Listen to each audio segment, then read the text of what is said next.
Hey everybody, how you doing there?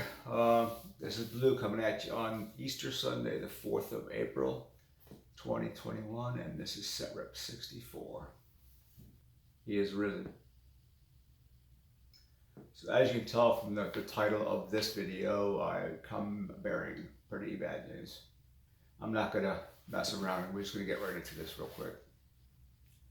So on Friday the 2nd, I went into the VA to have my third infusion of Keytruda. And every other visit or so, instead of talking to Dr. Gopal, I just talked to my pharmacist, Missy.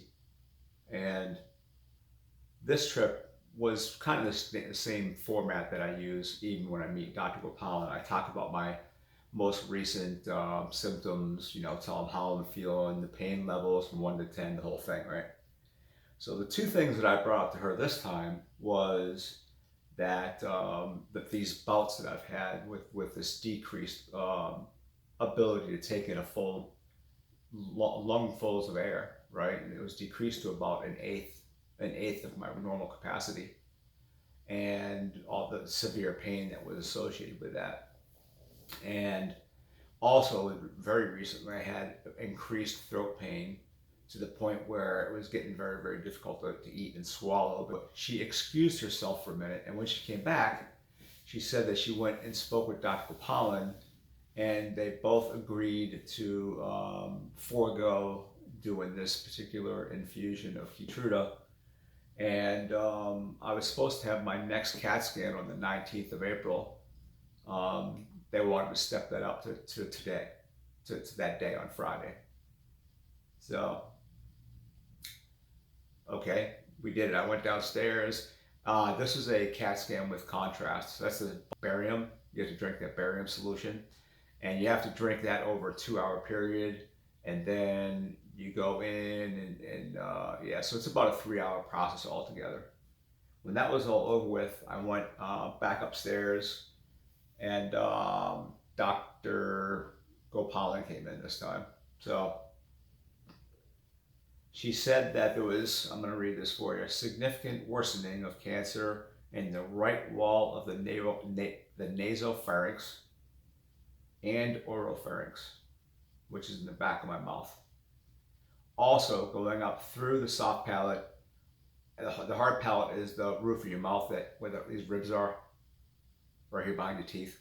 And the soft palate is the softer part back toward your little dangly back there, right? So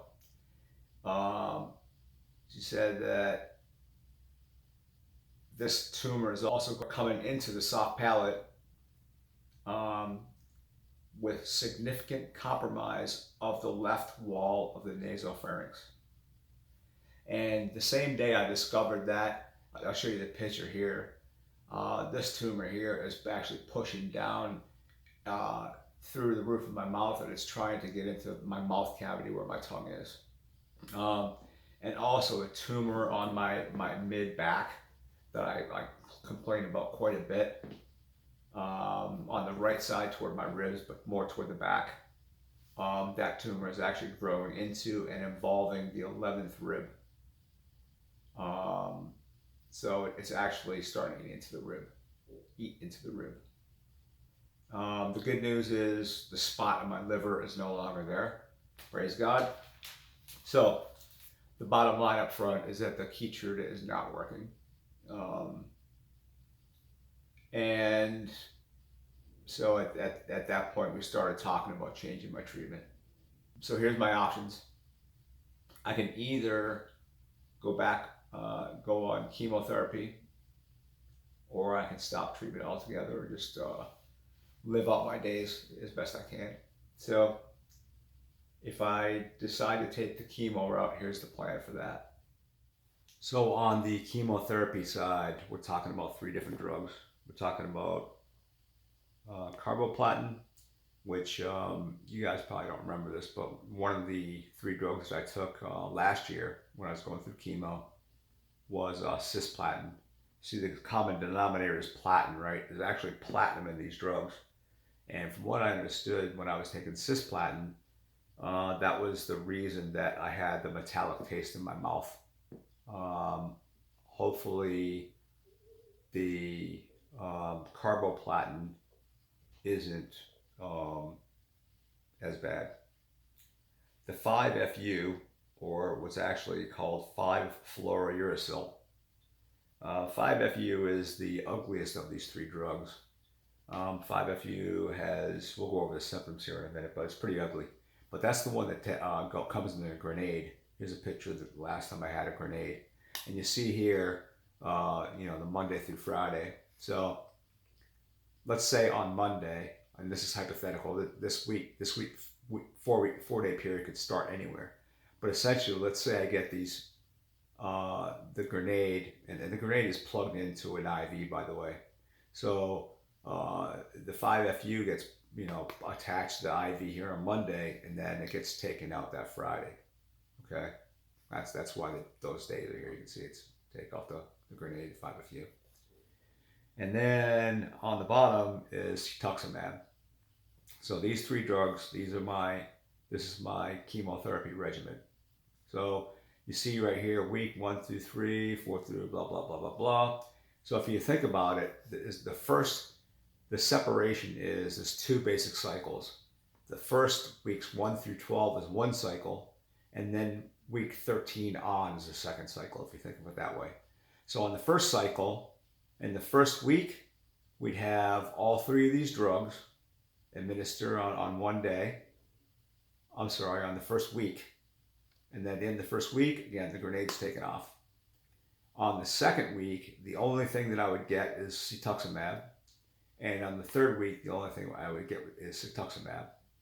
So this 3-week period is repeated again here, and again here. So that's the first 12-week period, okay?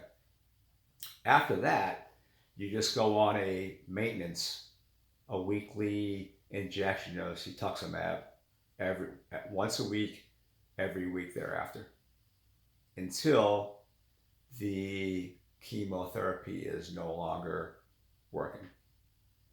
And then the options are to stop treatment altogether or go into trials. So there's all kinds of options for trials, but I have to tell you, I'm not a big fan of them. I mean, Mark Carricker went through, he was just so sick when he was on trial. Anyway, so that's what I'm faced with, guys. I didn't expect this to happen. Again, this all just happened Friday. I told the doc I wanted the weekend to think about it and pray on it. I've been talking to the Lord quite a bit about it. I'm waiting to hear back. I left the voicemail. But yeah, we're talking about it quite a bit. So we shall see. I don't know what I'm going to do. There's positives and negatives to both sides. It's a tough decision. It's not one that I want to make. But I think either way, I mean, even if the Keytruda was successful, so at the end of Keytruda's success, I still would have been faced with these same questions. The chemotherapy that they're talking about putting me on is less toxic than what I had last year. So it's a known quantity to me. I was sick and tired, nauseous and all that, but it wasn't not bearable. I mean, it's doable, right? The question is, do I want to go through 3 months of that with a guarantee of how much quality of life on the back end, right? So hypothetically, if I have, say, 3 to 6 months, and I'm not trying to put, again, I'm a Christian, so I really can't put a timeline on my life. That's in God's hands. But let's say 3 to 6 months.